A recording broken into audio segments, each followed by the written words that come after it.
Hello friends, welcome to my channel. Welcome back to my channel because ये UPSC prelims test series है। आप इसे model test के रूप में भी ले सकते हैं, एज अ प्रैक्टिस सेट, और टेस्ट सीरीज के लिए रूप में भी ले सकते हैं। मैं आपसे यही रिकमेंड करूंगी कि अभी आप लोग आंसर्स देखते जाइए, बिकॉज यदि आपने गलत आंसर किया, आपको नहीं आता है, तो आपके माइंड में लास्ट टाइम पे वही रहेगा और आप गलत आंसर टिक करके आएंगे। तो मैं चाहती हूँ कि आपके सभी आंसर सही हों, इसलिए अभी आप सही आंसर देख लीजिए। इसलिए मैं आपको आंसर दिखा देती हूँ। अनेकांतवाद निम्नलिखित में से किसका क्रोध सिद्धांत एवं दर्शन है? ये यूपीएससी प्रीलिम्स 2009 में आई थिंक पूछा गया क्वेश्चन है। बी इसका करेक्ट आंसर है, जैन मत। अनेकांतवाद जो है जैन मत से रिलेटेड है, इसके बारे में भी पूछा जा सकता है, तो एक्सप्लेनेशन भी देखेंगे। ये टेस्ट सीरीज की विशेषता रहेगी, इसलिए भले ही कम स्टूडेंट्स इसको देखें, क्योंकि अभी शायद स्टूडेंट्स फॉलो नहीं कर रहे हैं, बट सिलेक्शन भी 1 या 2 स्टूडेंट्स का ही होता है, हजारों देते हैं एग्जाम। तो जो अच्छे से तैयारी करेगा उसका सिलेक्शन जरूर होगा। अनेकांतवाद जैन धर्म का क्रोध सिद्धांत एवं दर्शन है। दर्शन के क्षेत्र में जैन धर्म ने स्यादवाद का प्रतिपादन किया, जो प्राचीन भारतीय दार्शनिक व्यवस्था की एक अमूल्य निधि मानी जाती है। इसके अनुसार प्रत्येक प्रकार का ज्ञान 7 रूपों में व्यक्त किया जा सकता है, जो इस प्रकार है, नहीं है और नहीं है, कहा नहीं जा सकता है किंतु कहा नहीं जा सकता, नहीं है और कहा जा सकता है, नहीं है और कहा नहीं जा सकता है। अनेकांतवाद को सप्तभंगी ज्ञान भी कहा जाता है। तो ये झा एवं श्रीमाली इसकी जो प्राचीन भारत के इतिहास की बुक है उससे लिया गया है, और अनेकांतवाद प्रीलिम्स में भी पूछा जाता है और मेंस में भी पूछा जाता है, तो दोनों के लिए ही इम्पोर्टेंट है, आप लोग याद रखेंगे, क्योंकि जैनिज्म और बुद्धिज्म 2 यूपीएससी के फेवरेट टॉपिक है। यहाँ से क्वेश्चन 2 या 3 जरूर आते हैं हर साल। नेक्स्ट क्वेश्चन, महान धार्मिक घटना महामस्तकाभिषेक निम्नलिखित में से किससे संबंधित है और किसके लिए जानी जाती है? ये जो है ए इसका करेक्ट आंसर है, बाहुबली। महामस्तकाभिषेक जो है बाहुबली से रिलेटेड है। महामस्तकाभिषेक जैन धर्म का एक महत्वपूर्ण उत्सव है, जो 12 वर्ष के अंतराल पर कर्नाटक राज्य के श्रवणबेलगोला शहर में आयोजित किया जाता है। यहाँ पर भगवान गोमतेश्वर बाहुबली की 18 मीटर ऊंची प्रतिमा है। ठीक है, नेक्स्ट क्वेश्चन है, प्रसिद्ध विरूपाक्ष मंदिर कहाँ स्थित है? विरूपाक्ष मंदिर जो है हम्पी में स्थित है। नेक्स्ट क्वेश्चन, ये एंशिएंट हिस्ट्री के हो गए। अभी मिडेवल और आधुनिक भारत के भी क्वेश्चंस लिए गए हैं कुछ, आज हिस्ट्री वाला टॉपिक है। कर्नाटक के हम्पी या विजयनगर में विरूपाक्ष या पंपावती मंदिर स्थित है। तो विरूपाक्ष या पंपापति के नाम से भी पूछा जा सकता है। यह कर्नाटक राज्य की राजधानी बेंगलोर शहर से 350 किलोमीटर दूर है। यह मंदिर भगवान शिव के नाम अर्पित है, जो विरूपाक्ष के नाम से भी जाने जाते हैं। इस प्रसिद्ध मंदिर को 1509 ईस्वी में विजयनगर के प्रसिद्ध शासक कृष्णदेव राय ने बनवाया था। ठीक है, तो कृष्णदेव राय ने 1509 में इस मंदिर को बनवाया था, हम्पी में विरूपाक्ष मंदिर या पंपावती मंदिर, जो कि भगवान शिव को समर्पित है। नेक्स्ट क्वेश्चन, अंग्रेजों ने सूरत में अपनी पहली फैक्ट्री किसकी अनुमति से स्थापित की थी? किसकी अनुमति से? तो जहांगीर की अनुमति से। अंग्रेजों ने सूरत में अपनी पहली फैक्ट्री तत्कालीन मुगल शासक जहांगीर की अनुमति से स्थापित की थी। इंग्लैंड के राजा जेम्स प्रथम के दूत के रूप में कैप्टन हॉकिंस सूरत पहुंचा। पुनः वह 1609 ईस्वी में जहांगीर के दरबार में पहुंचा। सम्राट जहांगीर ने हॉकिंस को 400 का मनसब, जागीरें और खान की उपाधि प्रदान की। 1613 ईस्वी में जहांगीर ने सूरत में फैक्ट्री लगाने की अनुमति प्रदान की। पुनः सर थॉमस रो जेम्स प्रथम के राजदूत के रूप में जहांगीर के दरबार में आया। थॉमस रो के रूप में व्यापार एवं फैक्ट्री स्थापित करने की अनुमति प्राप्त की। तो सबसे पहले जो सूरत में की थी वो जहांगीर के दरबार में। ओके, ये एनसीईआरटी की बुक से लिया गया है। नेक्स्ट क्वेश्चन, निम्नलिखित कथनों पर विचार कीजिए। तृतीय गोलमेज सम्मेलन के विचार विमर्श की परिणति भारत सरकार अधिनियम 1935 के पारित होने के रूप में हुई। ध्यान से देखिएगा, जो तीसरा गोलमेज सम्मेलन है उसके विचार विमर्श की परिणति भारत सरकार अधिनियम 1935 के पारित के रूप में हुई, मतलब उसके रिजल्ट के रूप में हुई। और भारत सरकार अधिनियम 1935 ने ब्रिटिश भारत के सूबों और भारतीय रियासतों के एक संघ पर आधारित ऑल इंडिया फेडरेशन के गठन का उपबंध किया। तो 1935 के अधिनियम में ऑल इंडिया फेडरेशन के गठन का उपबंध था। सही है या नहीं? कौन कौन से इसमें सही है? यदि आपको आता है तो आप वीडियो को पॉज करके आंसर बता सकते हैं। सी इसका करेक्ट आंसर है, दोनों ही सही है। तृतीय गोलमेज सम्मेलन जो है उसकी परिणति या उसके रिजल्ट के रूप में 1935 पारित हुआ अधिनियम, और 1935 में भारतीय रियासतों के सभी भारत के सूबों और भारतीय रियासतों के एक संघ पर आधारित ऑल इंडिया फेडरेशन के गठन का प्रावधान किया गया था। तो ये दोनों ही सही हैं। 1932 में लंदन में आयोजित तीसरे और अंतिम गोलमेज सम्मेलन में टोटल 3 हुए थे गोलमेज सम्मेलन, कांग्रेस ने भाग नहीं लिया था। तो ये भी पॉइंट याद रखेंगे, ये भी पूछा गया है पहले।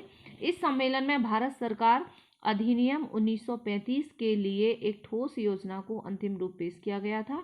इसमें ब्रिटिश और भारत के सूबों को भारतीय राज्य मिलाकर एक ऑल इंडिया फेडरेशन के गठन का प्रावधान किया गया था। बढ़ते हैं नेक्स्ट क्वेश्चन की ओर।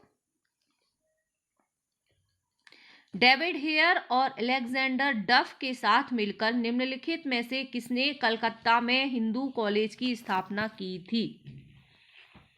डेविड हेयर और अलेक्जेंडर डफ के साथ मिलकर, तो राजा राम मोहन रॉय ने की थी। ये चारों ही नाम बहुत इंपॉर्टेंट हैं, इनसे क्वेश्चंस बनते हैं। राजा डेविड हेयर और अलेक्जेंडर डफ के साथ मिलकर राजा राम मोहन राय ने कलकत्ता में हिंदू कॉलेज की स्थापना की थी। राजा राम मोहन रॉय हिंदू कॉलेज की स्थापना समिति के अध्यक्ष भी थे। आगे चलकर यह हिंदू कॉलेज प्रेसिडेंसी कॉलेज के नाम से प्रसिद्ध हुआ। 1817 ईस्वी में ब्रिटिश सरकार ने हिंदू कॉलेज बनाने के लिए अनुदान दिया था, जिसमें अंग्रेजी माध्यम की शिक्षा दी जाती थी। तो एक्सप्लेनेशन याद रखेंगे, यहाँ से भी कुछ पॉइंट बन सकते हैं। नेक्स्ट क्वेश्चन, निम्नलिखित प्रधानमंत्रियों में से किसने भारत में क्रिप्स मिशन भेजा था? तो चर्चिल ने भेजा था, विंस्टन चर्चिल। ओके, डी इसका करेक्ट आंसर है। ब्रिटिश प्रधानमंत्री विंस्टन चर्चिल ने द्वितीय विश्व युद्ध में भारत की भागीदारी और मदद मांगने के लिए मार्च 1942 में अपने मंत्रिमंडल के सदस्य क्रिस्टोफर क्रिप्स के नेतृत्व में भारत में क्रिप्स मिशन भेजा था। क्रिप्स ने एक प्रस्ताव पेश किया था जिसके अनुसार, तो क्रिप्स मिशन भी पूछा जाता है, तो याद रखेंगे क्रिप्स मिशन क्या था। युद्ध समाप्ति के बाद भारत को डोमिनियन स्टेट का दर्जा देना, एक संविधान निर्मात्री परिषद बनाने का वादा किया जिसके कुछ सदस्य प्रांतीय विधायकों द्वारा नामांकित की तथा कुछ शासकों द्वारा नामांकित करने का प्रावधान किया गया था। पाकिस्तान की मांग के लिए इस व्यवस्था के तहत गुंजाइश बनाई गई कि यदि किसी प्रांत को नया संविधान स्वीकार नहीं है तो वह अपने भविष्य के लिए ब्रिटेन से अलग समझौता करेगा। यह सारा प्रावधान युद्ध के पश्चात होना था, इसलिए कांग्रेस, मुस्लिम लीग, हिंदू सभा और सिख और दलित जातियों ने भी क्रिप्स प्रस्ताव को विरोध किया। महात्मा गांधी ने इस प्रस्ताव को पोस्ट डेटेड चेक या उत्तर तिथि चेक कहा। किसी ने जोर दिया कि ऐसे बैंक का जो टूट रहा हो, ठीक है, तो ऐसा बैंक का उत्तर द्वितीय पोस्ट डेटेड चेक है जो कि दिवालिया होने वाला है या टूट रहा हो, ठीक है। तो ये क्रिप्स मिशन के बारे में कहा जाता है। तो ये सभी पॉइंट्स इंपॉर्टेंट हैं, कहीं से भी क्वेश्चन पूछा जा सकता है यूपीएससी प्रीलिम्स में और अदर एग्जाम्स में भी, पीएससी में भी ये ऐसे क्वेश्चंस जरूर बनते हैं। गोल्डन थ्रीशोल्ड नामक कविता संग्रह किसकी के रचयिता कौन है? गोल्डन थ्रीशोल्ड जो है वो है सरोजनी नायडू, ठीक है। मैं एग्जैक्ट आंसर बताऊंगी आपको ताकि आपको कोई कंफ्यूजन ना हो। सरोजनी नायडू गोल्डन थ्रीशोल्ड नामक कविता संग्रह की रचयिता हैं और 13 वर्ष की आयु में इन्होंने लेडी ऑफ द लेक शीर्षक से एक कविता लिखी थी। 1925 में इन्हें कांग्रेस के कानपुर अधिवेशन का अध्यक्ष चुना गया था। 1930 में दांडी मार्च के समय वो जेल गईं। इन्हें एशियन रिलेशंस कॉन्फ्रेंस का अध्यक्ष नियुक्त किया गया। भारत के स्वतंत्र होने पर इन्हें उत्तर प्रदेश संयुक्त प्रांत का पहला गवर्नर बनाया गया था। भारत कोकिला नाम से भी इन्हें जाना जाता है। इनकी प्रसिद्ध रचनाएं हैं song of the India, the golden threshold, the fire of dawn, the word from time, the word of time, the broken wings. तो broken wings, threshold, golden threshold और सॉन्ग ऑफ द इंडिया, ये तीनों एक एक करके अलग अलग सालों में ये यूपीएससी प्रीलिम्स में पूछे गए हैं। आप इनकी सभी रचनाएं याद रखेंगे। बिपिन चंद्र से ये सोर्स लिया गया है। नेक्स्ट क्वेश्चन,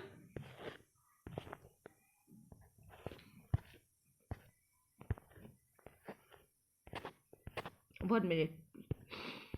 भारतीय स्वतंत्रता संग्राम के दौरान रॉलेट एक्ट ने किस कारण से सार्वजनिक रोष उत्पन्न किया? आप यकीन मानिए आज का ये जो टेस्ट सीरीज है इसमें से एक क्वेश्चन, एक या दो क्वेश्चन आपको जरूर मिलेंगे। इन 10 क्वेश्चन में से आपके 2 क्वेश्चन पक्का आएंगे। भारतीय स्वतंत्रता संग्राम के दौरान रॉलेट एक्ट ने किस कारण से सार्वजनिक रोष उत्पन्न किया? ठीक है, इसने धर्म की स्वतंत्रता को कम किया था, इसने भारतीय परंपरा शिक्षा को दबाया था, इसने लोगों को बिना मुकदमा चलाए जेल भेजने के लिए अधिकृत किया था और ट्रेड यूनियनों से संबंधित है। तो सी इसका करेक्ट आंसर है, लोगों को बिना मुकदमा चलाए जेल भेजने के लिए अधिकृत किया था, इसलिए इसे काला कानून, रॉलेट एक्ट भी कहा जाता है। चूंकि आजकल कृषि कानून को भी काले कानून की संज्ञा दी जा रही है कुछ लोगों के अपोजिशन के द्वारा, इसलिए रॉलेट एक्ट जो है अभी चर्चा का विषय बन जाता है। रॉलेट एक्ट की ओर ध्यान जरूर जाएगा यूपीएससी का। रॉलेट एक्ट जस्टिस रॉलेट की अध्यक्षता में स्थापित सेडिशन कमेटी की सिफारिश पर आधारित था। ये कमेटी का नाम याद रखेंगे। 18 मार्च 1919 को निर्वाचित भारतीय सदस्यों के विरोध के बावजूद इंपीरियल लेजिस्लेटिव काउंसिल ने इसे पारित कर दिया। इस एक्ट के तहत जिस व्यक्ति से शांति भंग होने की संभावना हो उसे गिरफ्तार करके बिना मुकदमा के 2 वर्ष तक बंदी बनाए रखने का प्रावधान किया गया था। इस कारण इस कानून को बिना वकील, बिना अपील, बिना दलील का कानून कहा गया। इस एक्ट का विरोध करने के लिए गांधी जी ने सत्याग्रह करने का निश्चय किया था। अपने सत्याग्रह में गांधी जी ने 3 राजनीतिक संगठनों होम रूल लीग, अखिल इस्लामिक समूह, सत्याग्रह सभा का सहयोग लिया था। तो ये रॉलेट एक्ट से रिलेटेड इंपॉर्टेंट फैक्ट याद रखेंगे। अभी कृषि कानूनों से भी एक क्वेश्चन जरूर बनेगा, तो जो कृषि कानूनों वाला वीडियो है वो जरूर देखिए। सारे ही उसमें इंपॉर्टेंट फैक्ट दिए गए हैं, तीनों कानूनों से रिलेटेड क्यों विरोध हो रहा है सरकार का, ठीक है, और क्या उसमें प्रावधान किए गए हैं। तो वो वीडियो आप लोगों ने नहीं देखा है तो जरूर देखिए। दांडी यात्रा के साथ निम्नलिखित में से क्या प्रावधान प्रारंभ हुआ था? दांडी यात्रा के साथ क्या प्रारंभ हुआ था? होम रूल आंदोलन, असहयोग आंदोलन, सविनय अवज्ञा आंदोलन और भारत छोड़ो आंदोलन। तो सी इसका करेक्ट आंसर है। 1930 में साबरमती आश्रम में हुई कांग्रेस कार्यकारिणी बैठक में महात्मा गांधी को अपनी इच्छा से सविनय अवज्ञा आंदोलन प्रारंभ करने का अधिकार सौंपा गया। गांधी जी ने लॉर्ड इरविन के पास 11 सूत्रीय मांग प्रस्तुत किया। लॉर्ड इरविन द्वारा इन मांगों पर कोई ध्यान नहीं दिए जाने के कारण गांधी जी ने नमक कानून तोड़ने का निर्णय लिया। ठीक है, एक एक पॉइंट, एक एक लाइन बहुत इंपॉर्टेंट है, आपको याद होना चाहिए। आज की ये टेस्ट सीरीज बहुत इंपॉर्टेंट है। गांधी जी ने अपने 78 चुने हुए अनुयायियों के साथ 12 मार्च 1930 को साबरमती आश्रम से अपने दांडी यात्रा प्रारंभ की। 6 अप्रैल को गांधी जी दांडी पहुंचे और 6 अप्रैल 1930 को प्रातः एक मुट्ठी नमक हाथ में लेकर सविनय अवज्ञा आंदोलन की शुरुआत की।